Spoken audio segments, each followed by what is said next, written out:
पारम नालई संहारम प्यासी अपारम नंद कुमारम निरख्यारी कहे राधे प्यारी मैं बलिहारी गोकुड़ियाओ गिरधारी रे जीरे गोकुड़ियाओ गिरधारी रे तमे गोकुड़ियाओ गिरधारी।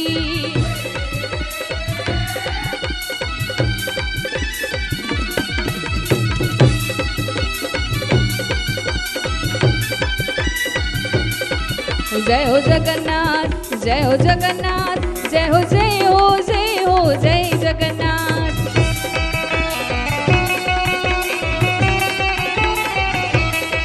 जय हो जगन्नाथ जय हो जगन्नाथ जय हो जय हो जय हो जय जगन्नाथ।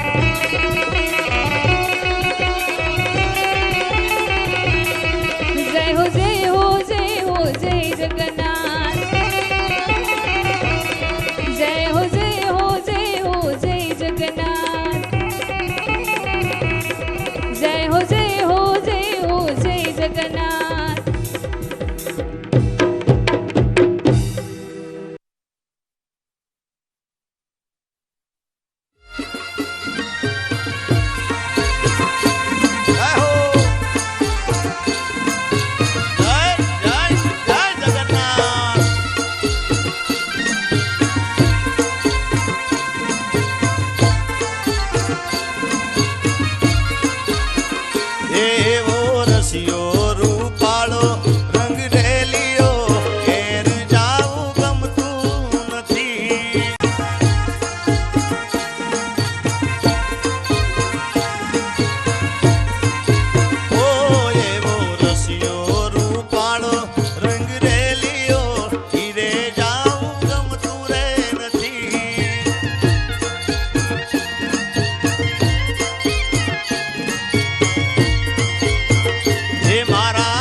તો હાલમાં એક મહત્વના સમાચાર એ પણ જણાવી દઈએ, રથયાત્રા વચ્ચે વરસાદી માહોલ જે છે તે જોવા મળી રહ્યો છે। સરસપુરના દ્રશ્યો કે જ્યાં ગણમી છાંટણા થઈ રહ્યા છે, વરસાદ જે છે તે શરૂ થઈ ગયો છે।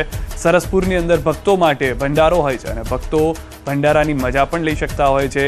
લુહારની શેરીમાં વરસાદના દ્રશ્યો જે છે તે અમે આપને બતાવી રહ્યા છીએ। હાલમાં અલગ અલગ વિસ્તારની અંદર અમદાવાદમાં રથયાત્રાના રૂટ પર વરસાદ જોવા મળી રહ્યો છે અને રથયાત્રા વચ્ચે આ વરસાદી માહોલ જે છે તે જોવા મળ્યો છે। સરસપુરની અંદર મોટી સંખ્યામાં ભક્તો રાહ જોઈ રહ્યા છે કે ભગવાન જગન્નાથ મોસાળમાં ક્યારે આવશે, મોસાળમાં આવી તે દર્શન ક્યારે આપશે અને એ દરમિયાન આ વરસાદના જે સમાચાર છે તે પણ મળી રહ્યા છે। અમદાવાદ શહેરના વિવિધ વિસ્તારોમાં તો વરસાદ થઈ રહ્યો છે, પરંતુ જ્યારે રથયાત્રાનો આ રૂટ છે તેમાં પણ અનેક વિસ્તારોમાં વરસાદના સમાચાર જે છે મળી રહ્યા છે। ખાસ કરીને સરસપુરમાં હવે ટૂંક સમયમાં જ ભગવાન પધારવાના છે। બહેન અને ભાઈ સાથે જ્યારે તેઓ રથયાત્રા પર નગરચર્યા પર નીકળ્યા છે, ટૂંક સમયમાં મામાને ત્યાં આવશે અને મોસાળની અંદરની તૈયારીઓ જે છે તે પૂરજોશમાં ચાલી રહી છે। આ દ્રશ્યોમાં પણ આપ જોઈ રહ્યા છો, મોસાળની અંદર જે ભંડારો છે, જે લોકોને પ્રસાદ આપવાનો છે તેની તૈયારીઓ શરૂ કરી દેવામાં આવી છે। લોકોને પ્રસાદ આપવાની શરૂઆત થઈ ચૂકી છે।